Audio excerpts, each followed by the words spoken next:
उरई मुख्यालय के बंशीधर कॉलेज में प्रदेश सरकार के 4 साल पूरे होने के अवसर पर भव्य कार्यक्रम आयोजित किया गया, जिसमें प्रभारी मंत्री ने प्रेस वार्ता कर सरकार की उपलब्धियां गिनाते हुए पूर्व की सरकारों पर भी जमकर हमला बोला और कहा कि जो काम पिछले 4 वर्षों में हुए हैं उसे बसपा और सपा सरकार द्वारा कभी नहीं किया गया है।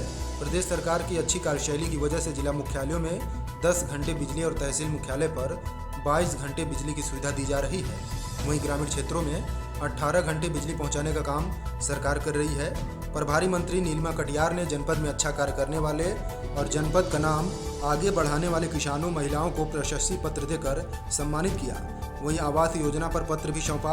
वहीं 4 वर्ष पूर्ण होने के अवसर पर जनपद के सभी विभागों द्वारा अलग अलग प्रदर्शनी लगाई गई, जिसमें अपने हाथों से बनाई गई वस्तुओं को रखा गया। बहुत सुंदर लगाई गई इस प्रदर्शनी ने सभी का मन मोह लिया।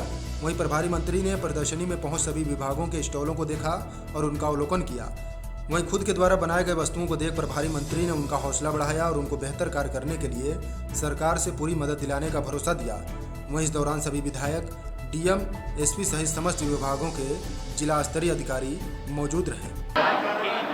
देखिए, हम सब ये जानते हैं कि उत्तर प्रदेश जो देश का सबसे बड़ा राज्य और साधन संपन्न राज्य, लेकिन जब श्रेष्ठता, गुणवत्ता और समृद्धि के मानक गिने जाते थे तो उत्तर प्रदेश देश में बहुत पीछे खड़ा नजर आता था। उत्तर प्रदेश बदहाल उत्तर प्रदेश था। उत्तर प्रदेश की हालत एक बहुत पिछड़े राज्यों में ऐसे शुमार होती थी और साथ ही साथ उत्तर प्रदेश की जो मेधा और योग्यता थी उसका परिचय और उसकी पहचान पूरी दुनिया में समझ में आती थी।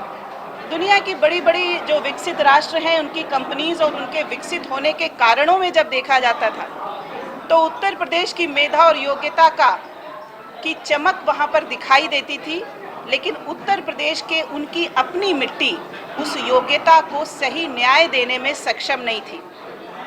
आज जब 4 वर्ष पूरे हुए हैं तो सदी की सबसे बड़ी आपदा की चुनौती को झेलते हुए भी उत्तर प्रदेश ने अपने सम्मान और गौरव को, अपनी मूलभूत आवश्यकताओं को, अपने संसाधन को, अपने भविष्य को, अपने युवाओं की क्षमता के सही चैनलाइजेशन को और अपने यहाँ पारदर्शिता युक्त भ्रष्टाचार मुक्त व्यवस्था और जिस देश के सम्मानीय प्रधानमंत्री नरेंद्र मोदी जी ने जिस डिजिटल क्रांति का आह्वान देश के अंदर किया था भ्रष्टाचार मुक्त व्यवस्था के लिए, उसको अमली जामा पहनाने की दिशा में आज डायरेक्ट बेनिफिट ट्रांसफ़र में सबसे बड़ी संख्या जुड़ अगर रही है, लाभान्वित अगर हो रही है तो वो उत्तर प्रदेश के अंदर हो रही है।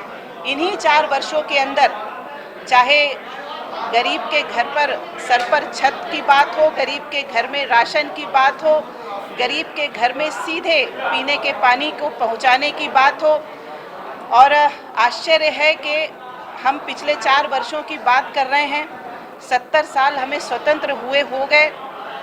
हमारे उत्तर प्रदेश के अंदर कई ऐसे स्थान जहां हम बिजली नहीं पहुंचा पाए थे, जहां हम स्कूल को ठीक प्रकार से नहीं पहुंचा पाए थे, प्राइमरी एजुकेशन नहीं पहुंचा पाए थे। हमारे प्राइमरी स्कूल्स की हालत खस्ता हाल थी। आज कायाकल्प के साथ हम हैं।